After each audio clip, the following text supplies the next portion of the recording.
আমরা আসছি বাংলাদেশ পুরুষ অধিকার ফাউন্ডেশন পটুয়াখালী জেলা শাখার পক্ষ থেকে। প্রশ্ন হলো, নারীরা নির্যাতিত হইলে একটা নির্দিষ্ট আইন আছে, তারা সুবিচার পায়। হালকা কিছু হইলে তারা একটা মামলা ঠুকে দিতে পারে, কিন্তু পুরুষরা পারে না, কারণ পুরুষদের জন্য আইন নেই। এখন পুরুষদের জন্য আইনের দরকার আছে কিনা? জি জি, অবশ্যই দরকার আছে। পুরুষ নির্যাতিত হয়? অবশ্যই হয়, এলাকায় আছে কেউ? বহুত আছে অ্যাভেলেবেল।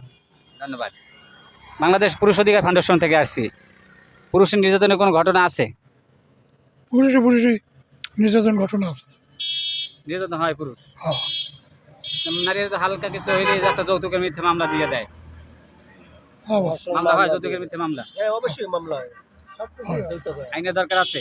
আছে। সরকারের কাছে দাবি জানাচ্ছেন পুরুষ নির্যাতন দমন আইনের? জানাচ্ছি। পরকীয়া তো অনেক বাইরে গেছে, মহিলার কোনো শাস্তি নেই।